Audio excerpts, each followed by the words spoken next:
Hey, thanks for joining us and welcome to Dollars and Cents. I'm your host, Heather Sullivan, and for the next 30 minutes, we're going to give you some really easy steps that you can take right away to cut your costs and make some smart moves with your money. We are harnessing the best consumer reporting from Fox stations across the country, all to give you the tools to get ahead. Today, did your home energy bill shoot up last month? Yeah, it wasn't just the hot summer temperatures. I'm going to show you what else is heating up your bills and how to cool them off. Now is the time to book your holiday travel, but many travelers say planning trips actually causes them more stress than going to the dentist. Well, we don't want that. So we're going to give you some hacks to reduce your stress and reduce your airfare. Good news, turkey prices are down this year, but the feast will still be a beast financially. We're going to show you how to carve up some savings. And on top of paying taxes, we often have to pay hundreds of dollars to have our taxes prepared, right? Well, I'm going to show you how you can file them for free next year, no matter how much money you make. Okay, did you get a really high electricity bill recently? A lot of people did. And they're wondering, why is this so high? It was a record hot summer. We know that. But there's actually something else that's going on that's driving that up. CenterPoint can bill you a pass-through charge for maintaining infrastructure, which this season is 5.4 cents per kilowatt hour. It's 1.7 cents higher than it was this summer. Most Texans expected high energy bills after a record hot summer, but this high? Last month, my bill was $167. And then this month, when I got my bill the other day, it was like $277. I was like, whoa. I expected for it to be somewhat high, like $167. I thought it would be like $200, $220, but not almost $300. David Kinchin at Energy Ogre explains it was hot day and night. So your AC's kicking on at 9 a.m. instead of maybe 11 or noon. And then by noon or 1, it's running all day. Plus, Kinchin says in the Houston area, CenterPoint can add a transmission and distribution utility charge, or TDU, to manage power lines, meters, and poles starting September 1st, which this time is 1.7 cents per kilowatt hour. So we moved into the winter rate on September 1, or for bills that were issued after September 1. And the summer rate's a lot lower than the winter rate. And Kinchin says many folks are also locked in contracts that started last summer when rates were 2 times higher. If they're still in this 2 or 3 year deal, they need to really spend some time shopping around or have a service that takes care of that. Energy Ogre's website has a free calculator that can help people determine if they could save more money by switching plans than paying a contract break fee. If you're coming from a 14-cent plan down to a 8-cent plan, you can, for just a small amount of usage, you could overcome that termination fee by switching. And you can switch plans on your own, or there are several businesses like Energy Ogre out there that can help you make that switch. Okay, 'tis the season for holiday travel. We are quickly approaching Thanksgiving. And the number of folks traveling for Thanksgiving is expected to be even higher than it was last year. If you're looking to fly, analysts say airfare is down about 13% right now. But this is the time to book. You're going to want to book a flight in the next couple of weeks to take advantage of the existing deals. And so many of you are dreaming of a getaway. But apparently, I didn't know this, but many people actually stress out when it comes to planning a trip. And new research from Expedia finds more than half of Americans find planning a trip more stressful than filing their taxes or going to the dentist. We don't want that. So Fox's Kendall Green shows us Expedia's travel hacks that can make your trip easier and help you save some money. Fulfilling that urge to get away to that stress-free vacation can be quite stressful itself. We spent 2.5 hours on the tarmac in Dallas in hot weather with very little air conditioning on the plane. New research from Expedia found more than half of Americans are like Jenna Stopke, who find planning a trip more stressful than filing taxes or dentist visits. As a remedy, the company released their 2024 Air Travel Hacks report. Tamika Jones, a travel journalist. Many of us know it was a very stressful travel season. The summer was, that is. About a month or two out, usually, a month or two out. The report revealed Americans who plan ahead, like Hector, traveling within the U.S. could save nearly 24% if they book 28 days before their departure date, compared to those who book last minute. For international flights, that target is about 60 days in advance, about 4 months shorter notice than last year's sweet spot for savings. Those looking to book earlier can save even more by booking on Sundays. It's still the cheapest day of the week to book flights, while Fridays, on the other hand, tend to cost the most. And if you're already stressed about potential delays, fly before 3 p.m. You'll have 50% less of a chance experiencing those delays. Jones shares her favorite travel hack. It's called price drop protection. This is a place where it saves about 25% of travelers who book flights usually go back to see, did I get a good deal? It's all about timing, especially if you're planning that Thanksgiving trip. According to Expedia's research, you have about a month to catch that sweet spot of savings. And if you're planning that Christmas trip, you have roughly 2 months. And hopefully, this report can help save you some stress. Here at LaGuardia Airport, Kendall Green, Fox 5 News. And while we're on the topic of Thanksgiving, let's talk turkey. We do have some good news. The cost of a turkey is actually lower than it was last year. So you remember when prices started flying the coop last year due to the avian flu? Well, the Farm Bureau says that turkey is now about $1.27 a pound. That's down 22% from this time last year. Some specialized products are down even more, like boneless, skinless tom turkey breasts, for example. They're down 61% from a near record price of $6.65 a pound. Now they're just $2.59.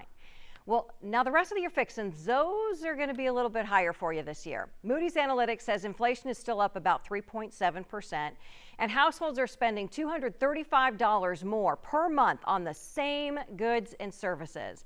So prices on the usual Thanksgiving trimmings are up 2.4%, and that's on top of the 11.4% last year. Ham is up 6.9%, potatoes are up 2.7%, but isn't this incredible? Eggs, they're down nearly 29%. The average price now for a dozen is $2.07. You remember when they were hitting as much as $8 a carton? Yeah, that was crazy. All right, Thanksgiving meals will be a little bit cheaper for people shopping at Walmart and Aldi this year. Aldi has announced savings of up to 50% on a list of 70 Thanksgiving items, including gravy, potatoes, and pumpkin pies. You'll remember that last year, despite inflation, Walmart and some other stores held their prices at 2021 levels. And so this year, Walmart says that they will sell all those ingredients for a Thanksgiving meal, the stuffing, the pumpkin pie, all of it, for an overall price that is $2 less than last year. So a meal that serves up to 10 people will be just over $70, and that will hold through December 26th. Other stores are expected to offer deals as well, so just keep an ear out for your favorite grocery store's deals.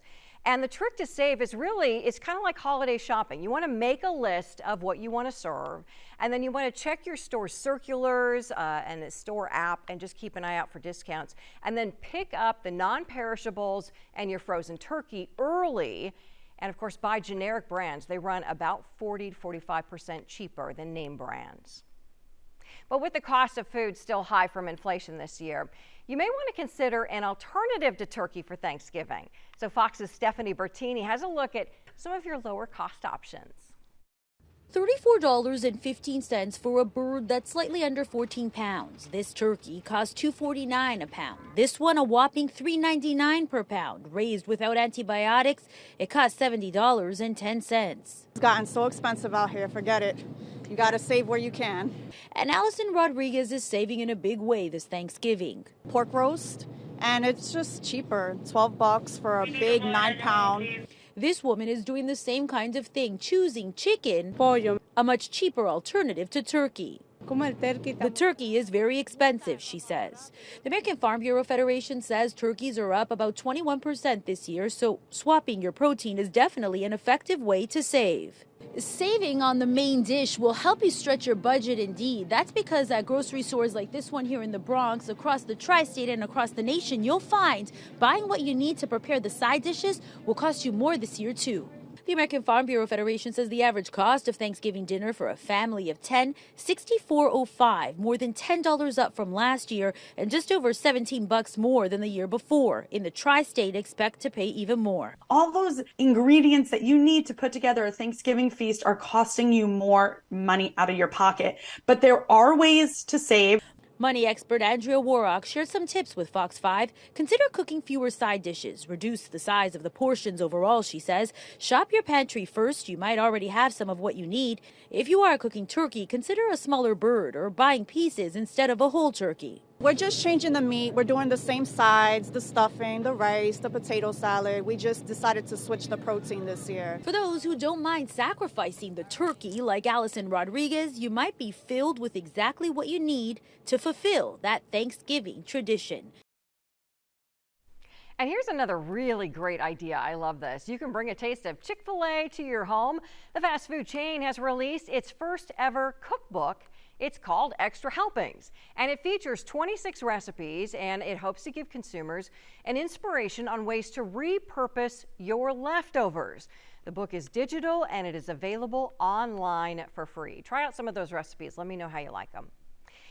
And whether you want to snag a good deal or take a little break from your family after dinner, I have one of those families, I don't blame you. Eager shoppers are going to wait a little bit longer to get those Black Friday deals this year. Major department stores like Walmart have decided to stay closed again on the holiday.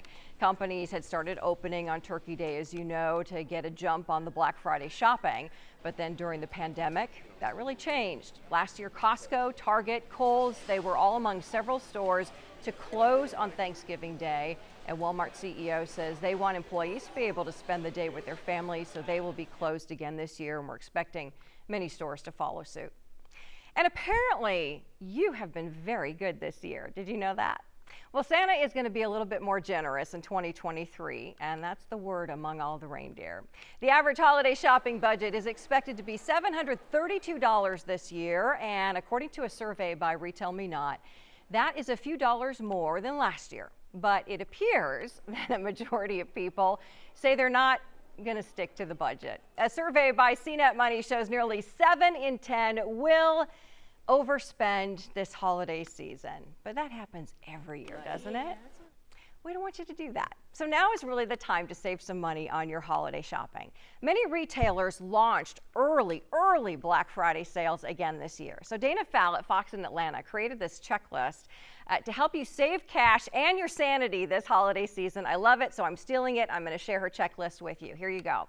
Budget now. Decide on what you can spend this year, and decide who you're going to buy gifts for and what you're going to give them.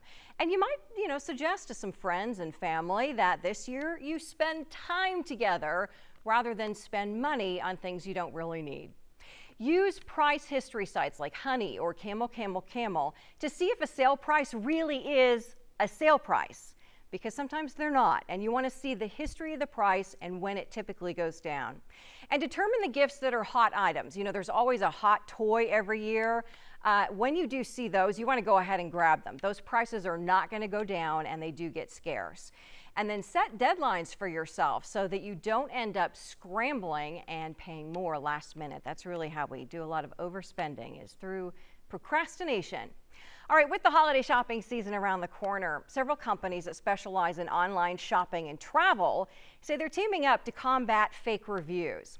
Amazon is partnering with review sites Glassdoor and Trustpilot, along with travel companies Expedia, Booking.com, and TripAdvisor, to try to maintain trustworthy customer reviews.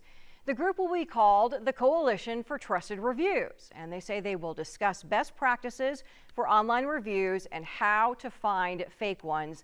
Hopefully, this will cut down on what's being reported as about 30 to 40% of the reviews online are fakes. Now, we're still more than 2 months out from Christmas, and the shipping companies are out with their deadlines that you need to know, because of course getting your gifts in the mail early can really save you a lot of money, because those prices jump as we get closer and closer to the holiday. So grab a pen and paper and jot this down. Fox's Dana Fowle breaks down the deadlines that you need to know and ways you can save. Yeah, this is one of those things you absolutely put off. We all do, until you go, oh shoot, I need to get these packages in the mail. And then you finally start doing it and realize it's going to cost you more money because you delayed. Holiday shopping.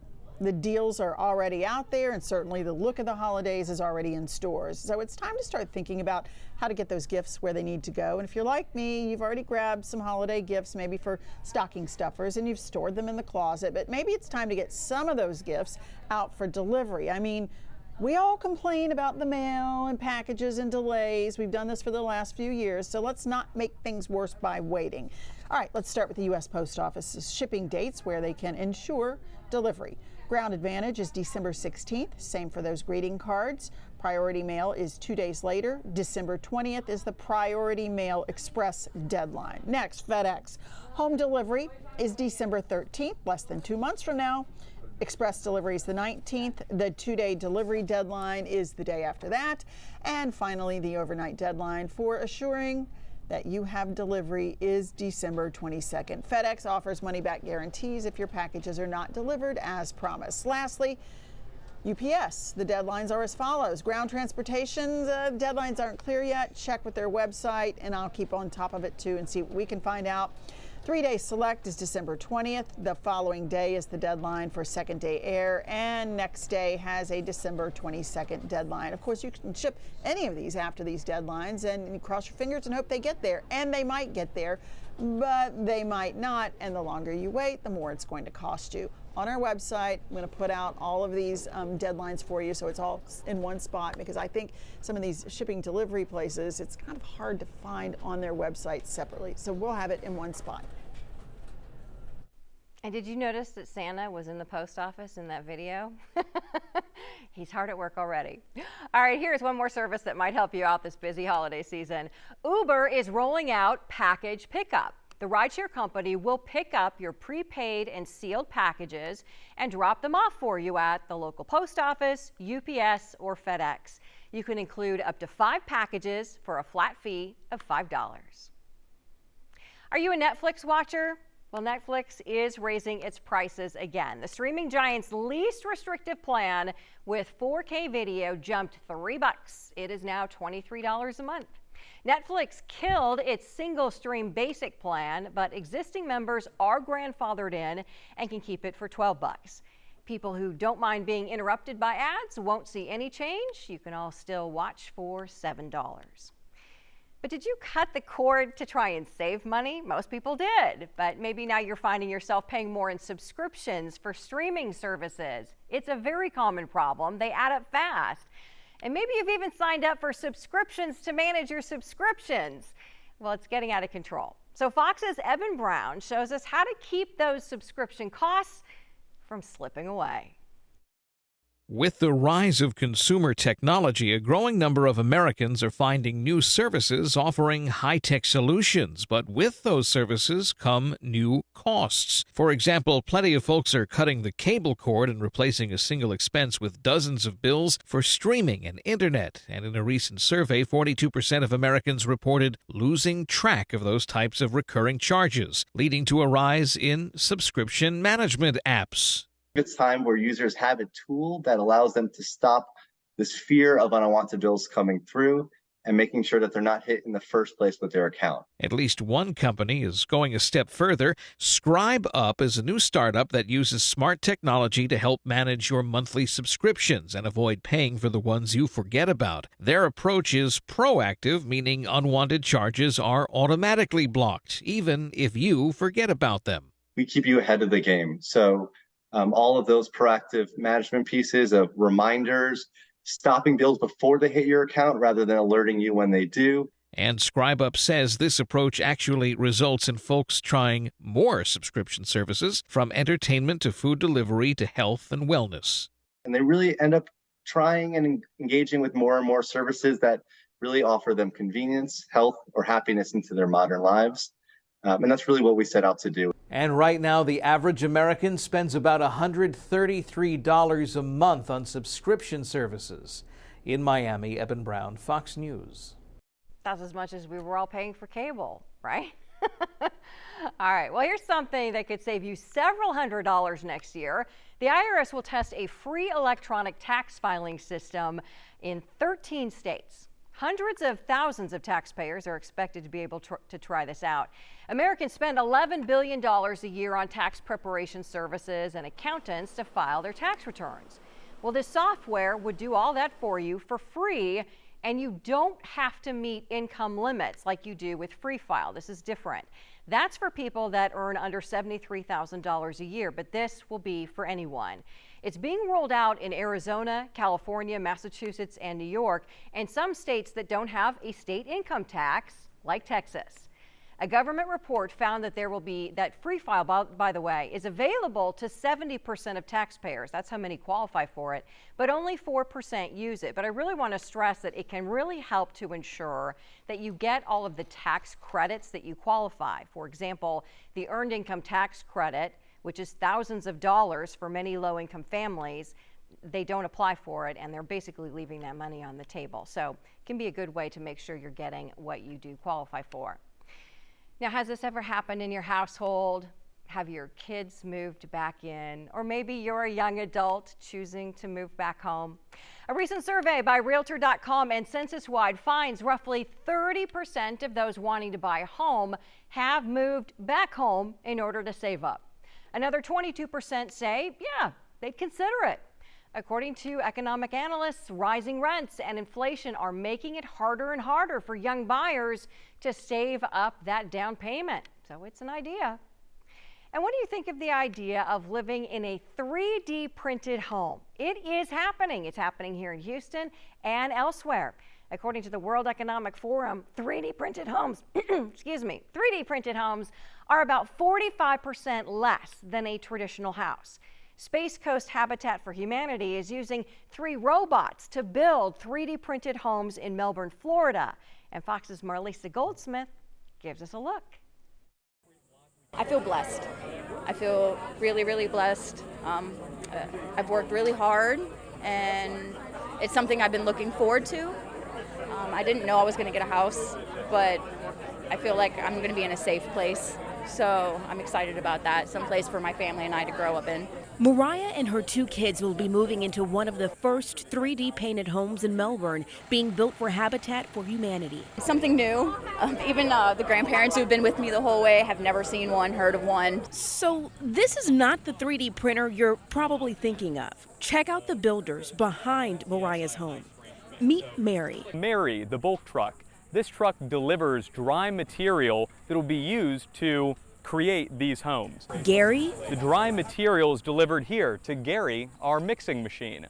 The dry material is mixed with water inside of the mixing machine. And Frank. Frank is a 4th generation construction 3D printer that's done some really amazing projects, from setting the Guinness World Record for the largest 3D printed building on Earth to creating the first commercially permitted 3D printed building in America. In the end, you can see what the material looks like right when it comes out of the 3D printer. It's a pretty flat texture. Also what it looks like when it's painted, when there's a smooth coat of stucco, rough stucco, or another veneer that goes on top of the wall. Mariah and her family can't wait to move in. It's a new experience, so I hope it's a good foot for the rest of anyone who needs this type of situation. So I'm excited to break the ground, to open the doors to the new people that are going to experience the same thing I am. Marlisa Goldsmith, Fox 35 News. Isn't that incredible? It's incredible what they can do with 3D. All right, our final thought for today. Kids see their parents struggling with all this inflation and the rising cost of living. But rather than hide it from kids, I've talked to parents who are doing that. This economy is actually a great time to teach kids about money and financial responsibility. And Fox's Danielle Knox got some great advice from Tammy Trenta. She's the CEO of Family Financial. Take a look. You know, the price of everything from gas to groceries to housing is just going up, isn't it? An awful lot of adults are struggling to feel comfortable talking about money, and so Tammy Trenta is here. She is the CEO and founder of Family Financial. Hi, Tammy. It's good to see you. How are you? I'm great. Thank you. These are things that not just affect adults, right? Because our kids struggle with this as well. How do we talk to them about it? Well, we learn so much from our parents when we grow up, and I know that we're in an era of immediate gratification right now. And so I think depending on the age of your child, you've got to talk to your kid and meet them at the level that they're at. Yeah. So, I have a 6-year-old, and so money doesn't really connect with him as a store of value. So things that we talk about are things like immediate versus delayed gratification, right? That's a concept that relates to savings and the value of things. So if you want a toy today, then you can't have that thing that you want that might be more valuable later. And so it's like trading things and getting them to understand the concept of money at a fundamental level and instill that type of discipline. So when we talk about realistically how we can save, what can we do? What goals can young people set that are realistic? Well, goal setting is one of those fundamental things that it's great for kids to have goals, because then they know how to trade things off for short-term versus long-term goals. And yes, when you see a lot of things that are posted on social media in the form of financial advice, a lot of it lacks context. So, every child is different, but having them set goals for themselves and achieving those goals is also a great way, for anything, but it does help tie into money and build those foundational habits at a young age. All right, Tammy, you have given us some really good information, and we certainly do appreciate you joining us. Thanks so much. Thank you. All right, and that's our show for this week. You'll find more ways to save on Sullivan Smart Sense on fox26houston.com. I've got a ton of information there for you. And of course, this show is for you. So if you have a topic that you want me to get into, a question you want answered, just drop me a line, Facebook, Instagram, Twitter. It's all Heather Sullivan, Fox 26. Thanks so much for joining us. We'll see you next time on Dollars and Cents.